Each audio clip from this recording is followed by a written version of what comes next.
పిల్లలు పేరెంట్స్ మెచ్చిన university Sankal Chand Patel university Gujarat.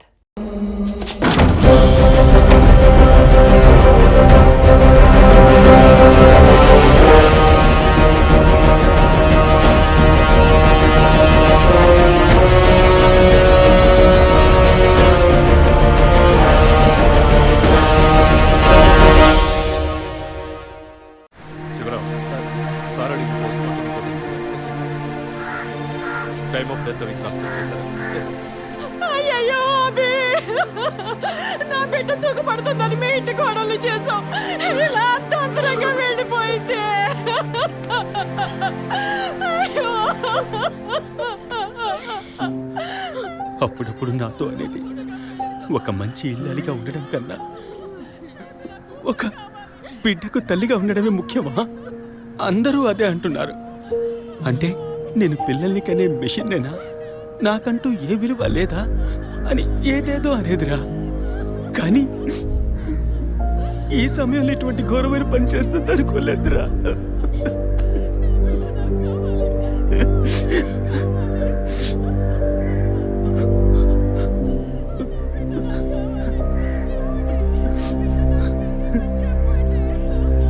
PM report ప్రకారం ఉరేసుకున్నందువల్ల గొంతు భాగంలో తాడు బిగుసుకుపోయి గాయమైంది సార్. ఇంటర్నల్ గా శ్వాసనాళాలు బిగుసుకుపోయి ఊపిరాడుండదు సార్. మీరు సందేహపడినట్టు ఎవరు వచ్చిపోయిన ఆనవాళ్ళు ఏవీ లేవు సార్. అమ్మ అన్నగారుల స్టేట్మెంట్ ప్రకారం డబ్బు గానీ నగలు గానీ ఏవి పోలేదు సార్. ప్రస్తుతానికి ది మోడ్ ఆఫ్ డెత్ సూసైడే సార్. బట్ కారణం ఏమిటి అన్నది మాత్రం మీ అన్నయ్య గారిని ఎంక్వైరీ చేయాలి సార్. ఇప్పుడు నిన్నేమడిగావని ఒక వంశాంకురాన్నే కదా అడిగావు. ఆ పరమాత్మ ఇచ్చే సమయంలో ఇలాంటి పని చేసి వెళ్ళిపోయావేంటమ్మా? ఏమీ తెలియనట్టు మాట్లాడకండి. మీరు అడిగినంత డబ్బు ఇస్తామన్నాక అంతలోనే నా బిడ్డని పొట్టను పెట్టుకున్నారే. విసరే రిపోర్ట్స్ వచ్చిన తర్వాత నాకు ఇన్ఫార్మ్ చేయండి. Sure sir. ఈ డబ్బేంటి? ఎవరు అడిగారు? ఎందుకు ఇలా నోటుకొచ్చినట్టు మాట్లాడుతున్నారు? మీరు అడగబడకుండానే తను వచ్చి 50 లక్షలు అడుగుతుందా? వాళ్ళ నాన్న కూడా ఇస్తామని చెప్పారుగా. మీరు అడగలేదు అనుకోండి, మీ కొడుకు అడగమని చెప్పుంటాడు. 2 రోజులు ఓపిక పట్టలేకపోయారే. ఓపిక పట్టుంటే నా కూతురు నాకు తగ్గేది. విన్నావు డ్రా మాటలు ఎంత నింద మోపుతున్నారో. మనం ఏం తప్పు చేసామనిరా ఇన్ని మాటలు ఎంత బాధ పెట్టారు.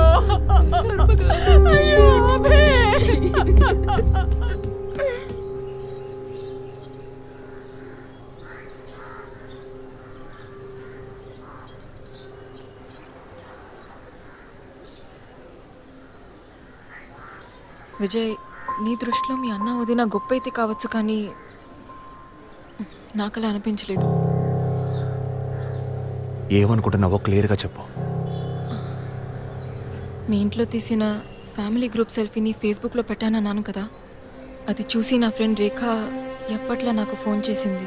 మీ వదిన ప్రెగ్నెంట్గా ఉందని చెప్పినప్పుడు తను మీ అన్నయ్య గురించి నాతో ఓ మాట అంది.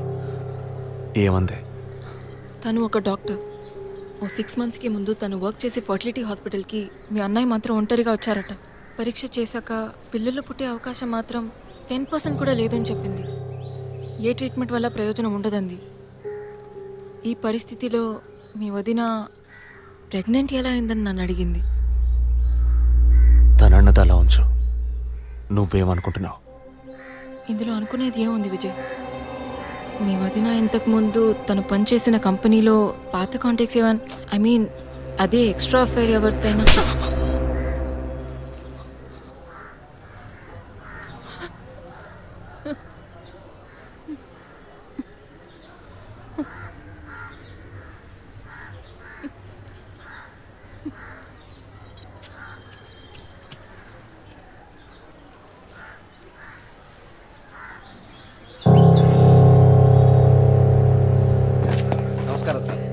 నమస్కారం sir. Good morning sir. Sir అడిగిన ఫైల్స్ అన్ని రెడీగా ఉన్నాయా?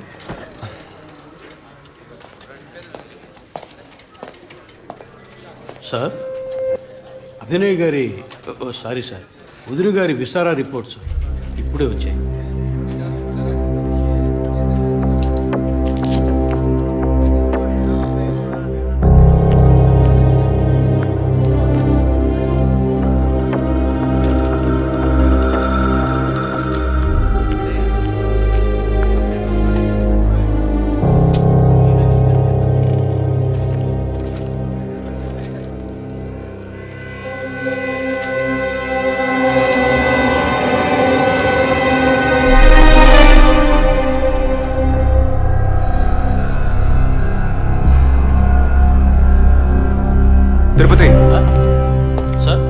జెసికా ఆటాప్సీ రిపోర్ట్స్ తీసుకురండి.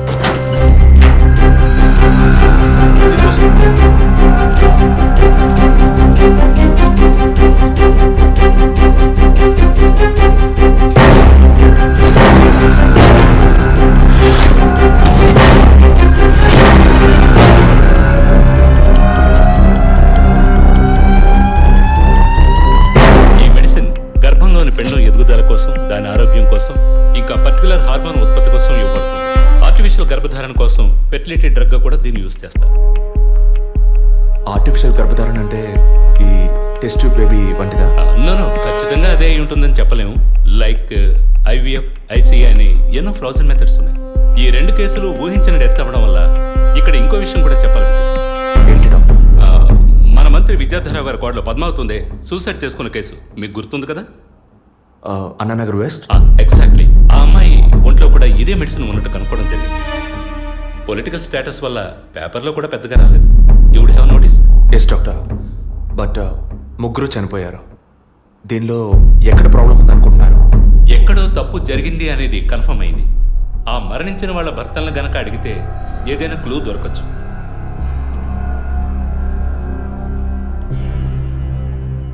నువ్వు తింటూ ఉండు, నేను మీ నాన్నకు టాబ్లెట్ ఇచ్చొస్తాను.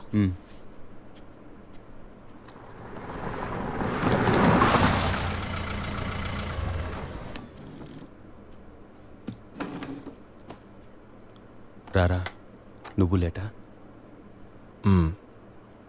వదిన కేసు విషయం మాట్లాడి రావడం వల్ల కొంచెం లేట్ అయింది.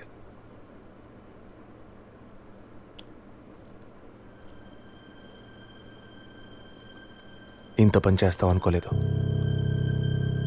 ఏంటి? నిజాన్ని దాచడం. పోలీస్ దగ్గర దాచిపెట్టచ్చు, కానీ తమ్ముడి దగ్గర దాచకూడదు. నువ్వనేది దేని గురించిరా? వదిన విషయమే. వదిన విషయమా? వదిన్నెందుకు చంపావు? ఏంట్రా వాగుతున్నావు?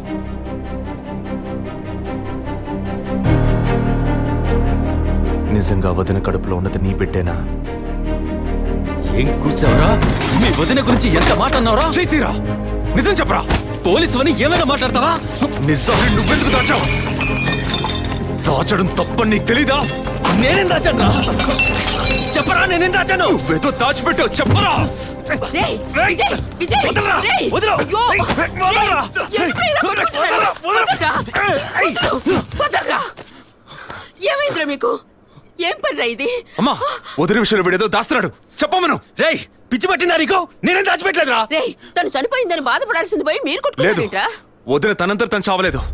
మీరందరూ కలిసే తను చంపారు. ఏమిట్రా నువ్వు అనేది? అవును, మరి నువ్వు వీడికి పెళ్ళైన రోజు నుంచి ఎన్నిసార్లు పిల్లలని వదిన మనసుని బాధ పెట్టావు? ఎన్నిసార్లు నా ఎదురే వదిని గుచ్చి అడిగావు? ఎవరింటికి వచ్చినా వాళ్ళ ముందే ఏదైనా విశేషమా అని అడగడం. ఎవరింటికైనా పోతే ఏం విశేషం లేదు అంటాం. ఎవరో ఒక డాక్టర్, ఏదో ఒక హాస్పిటల్, నీకు కావాల్సిందల్లా ఎలాగైనా వదినకు ఒక బిడ్డ పుట్టాలి, అంతేగా? అదేగా నీకు కావాల్సిందే. ఎన్నిసార్లు వదిన అడుగుంటావు? ఒక్కసారైనా నీ కొడుకుని అడిగావా?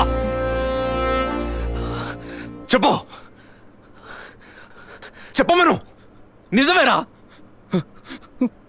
నేనే తప్పు చేశాను. నువ్వు చెప్పినట్టు తప్పు నాదే, తప్పంతా నాదే. కానీ నువ్వనుకున్నట్టు కాదురా. నీకు బాగా తెలుసు ఎన్ని హాస్పిటల్స్, ఎంతమంది డాక్టర్లు, ఎన్ని గుళ్ళ చుట్టూ నేను మీ వదిన తిరిగాం. చివరికి ఒక నమ్మకమైన హాస్పిటల్లో అపాయింట్మెంట్ దొరికింది.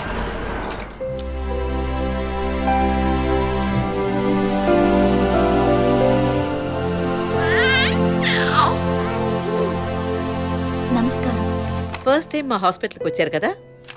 అవును డాక్టర్. ఎక్కడ మీరు వర్క్ చేసేది? ఆర్కే స్టీల్స్లో చీఫ్ ఇంజనీర్గా పనిచేస్తున్నాను. అంటే ఎక్కువ వేడి చేసే చోట పనిచేస్తున్నారన్నమాట. మీ సెక్షువల్ లైఫ్ ఆరోగ్యంగానే ఉంది. పిల్లల విషయంలో మాత్రం మీ స్పర్మ్ కౌంట్, అదే వీర్య కణాల సంఖ్య నార్మల్గా ఉన్నా మొబిలిటీ, స్పీడ్, హెల్దీనెస్ అన్ని వీక్గా ఉన్నాయి. ఇవాళ ఉన్న కపుల్స్లో 150 మందికి ఈ ప్రాబ్లం ఉంది. కారణం వాళ్ళు వర్క్ చేసే చోటు, మెంటల్ స్ట్రెస్, తినే భోజనం అన్నిటి వల్ల. ఇదేం పర్మనెంట్ ప్రాబ్లం కాదు. త్రూ ప్రాపర్ ట్రీట్మెంట్ ఈజీగా మీ వీర్య కణాల క్వాలిటీని అభివృద్ధి పరిచి నార్మల్గా బిడ్డకి జన్మనివ్వచ్చు.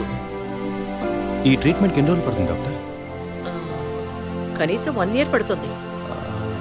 ఈ ట్రీట్మెంట్ తీసుకుంటే సక్సెస్ అవుతావా? 60% నేను గ్యారంటీ ఇవ్వగలను. మిగతా 40% మీరు నమ్మే ఆ దేవుడి చేతిలో ఉంది.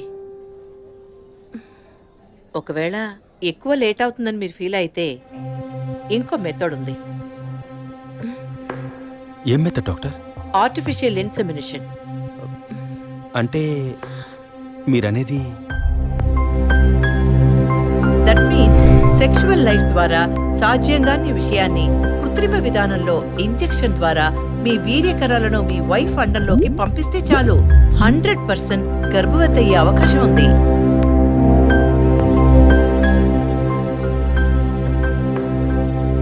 ఇందులో ఆలోచించడానికి ఏముంది? ఈ ప్రపంచంలో భర్త ద్వారా ఓ బిడ్డకి జన్మలివ్వలేని అమ్మాయిలు ఇంకొకరి వీర్యకణాల ద్వారా ఈజీగా పిల్లల్ని కంటున్నారు. మంచి అవకాశం ఉంది. పైగా మీ హస్బెండ్ది. ఆలోచించేదేముంది?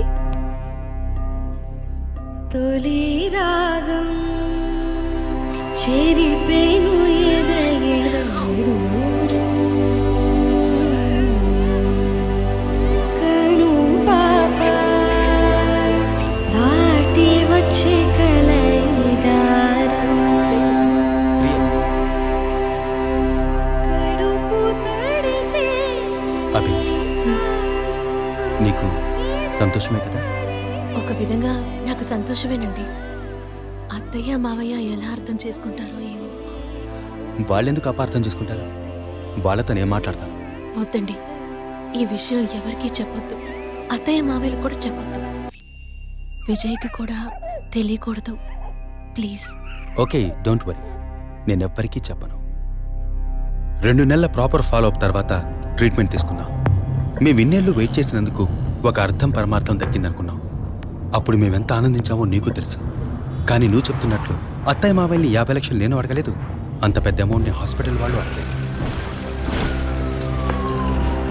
మేడం, ఒకే ఒక సెల్ఫీ మేడం, ప్లీజ్.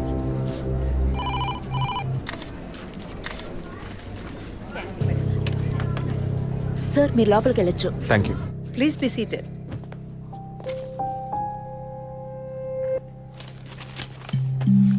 చనిపోయిన అభినయకి బ్రదర్లా అన్నారు.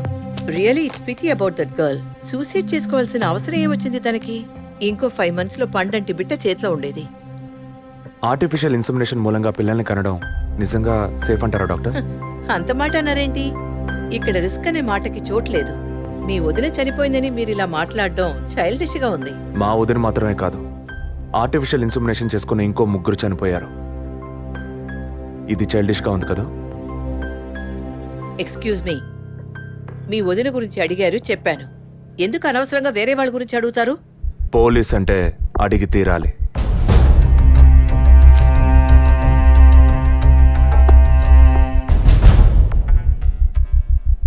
ఐఎమ్ సారీ, నేను ఇక్కడ క్యాజువల్గా అడిగిపోదామని వచ్చాను. కానీ మీ మాటలు విన్నాక ఇప్పుడు ఇది ఎంక్వైరీగా మారింది. మా అన్నయ్యకి పిల్లలు పుట్టే అవకాశం లేదని వేరే హాస్పిటల్లో రిపోర్ట్స్ ఇచ్చారు. దీని గురించి మీరేమంటారు? సింపుల్. హెడేక్ అని డాక్టర్ దగ్గరికి పోతే ఒకరు ఆర్డినరీ హెడేక్ అంటారు, ఇంకొకరు డీహైడ్రేషన్ అంటారు, ఇంకొకరేమో ఎంఆర్ఐ తీసి చూద్దాం అంటారు. కానీ ఎవరు కరెక్ట్ గా డయాగ్నోస్ చేసి ట్రీట్మెంట్ ఇస్తారనేదే ముఖ్యం. సర్లేండి, డాక్టర్లు కూడా సాధారణ తలనొప్పిని బ్రెయిన్ ట్యూమర్ అని చెప్పి బిల్లు పెంచేస్తున్నారు కదా. మాట వరుస కన్నా. ఎందుకు ఈ డౌట్? బయట మీరు చూసారే, టీవీ సెలబ్రిటీస్ మదన్ కౌసల్య వాళ్ళు కూడా ఇష్టమయ్యి ఆర్టిఫిషియల్ ఇన్సెమినేషన్ చేయించుకున్న వాళ్లే. ఆ రికార్డ్స్ అని కూడా మేము సీక్రెట్ గా మెయింటైన్ చేస్తున్నాం. సీక్రెట్ గా బిల్డ్ చేసిన వాళ్ళు సెల్ఫీ తీసుకుని ఫేస్బుక్ లో పెట్టినట్టు సీక్రెట్ బాగా మెయింటైన్ చేస్తున్నారు. Keep it up.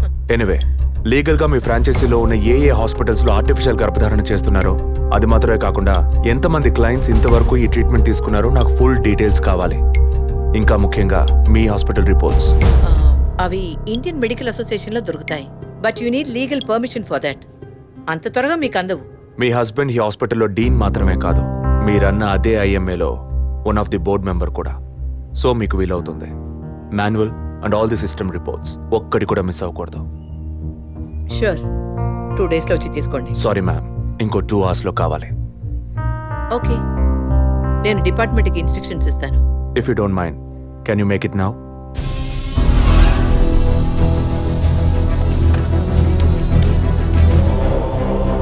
మన హాస్పిటల్లో ఏ ట్రీట్మెంట్ చేయించుకున్నా all patients full details send me immediately. Thank you doctor. ఫర్దర్గా ఎప్పుడు ఏ డీటెయిల్స్ కావాల్సి వచ్చినా మిమ్మల్ని కాంటాక్ట్ చేస్తాను. షూర్.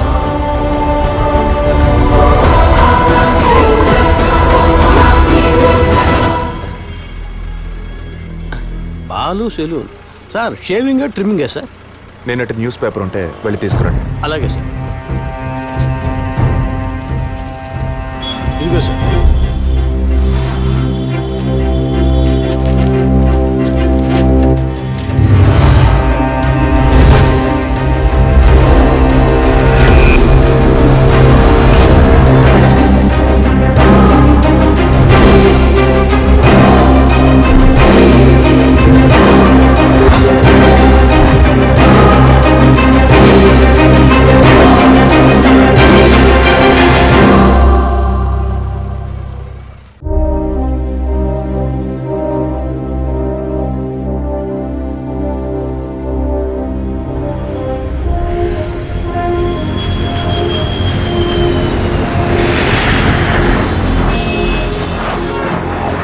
సార్, వరం హాస్పిటల్లో ఆర్టిఫిషియల్ ఇన్సెమినేషన్ ద్వారా గర్భవతులైన అందరినీ విచారించాం సార్. అందులో జెసికా, మీ వదిన అభినయ, పద్మ ఇలాంటి 6 మాత్రం గర్భవతులయ్యాక ప్రాణంతో లేరు సార్. ఈ 6 నేచురల్ డెత్ కాదు సార్.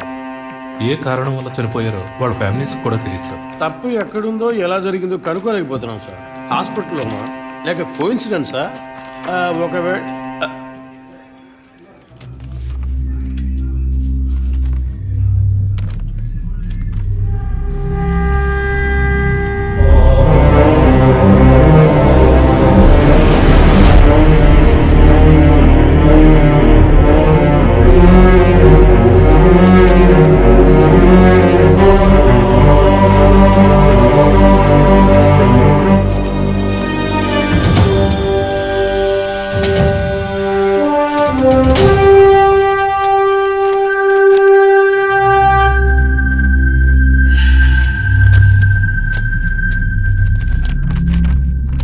ఏంటి సార్?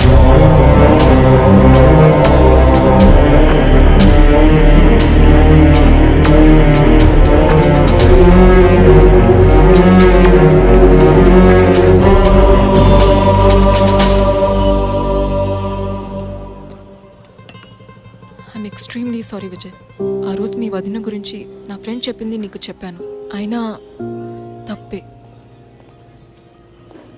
నేను జెసికా కేసు విషయం మీద తిరుగుతున్నప్పుడు వదిన నన్ను ఎగతాళిగా అడుగుతూ ఉండేది, ఇదేమంత పెద్ద కేసు, కావాలంటే నేను హెల్ప్ చేయనా అని. ఇప్పుడు వదినే జెసికా కేసులా అయింది.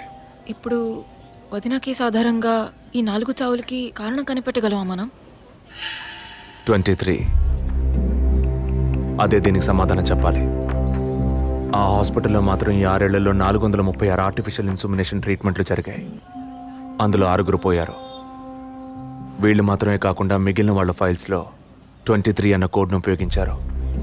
అంతకన్నా ముఖ్యంగా అన్నయ్యకి ఇంట్లో వాళ్ళకి తెలియకుండా వదిన వాళ్ళ అమ్మ నాన్నని 50 లక్షలు డబ్బు అడిగింది.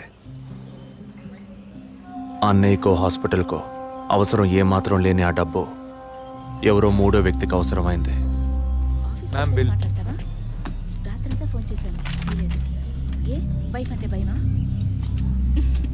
బాయ్. రేపన్నా ఆఫీస్కి వస్తావుగా? ఆంటీ, నువ్వు నేను ఐస్ క్రీమ్ తిన్నావని మమ్మీకి చెప్పకే. ఓ చెప్పద్దా? నేను చెప్పకుండా ఉండాలంటే నాకు ఇంకోటి కొనివ్వాలి, లేకపోతే నేను చెప్పేస్తా. ష్యూర్.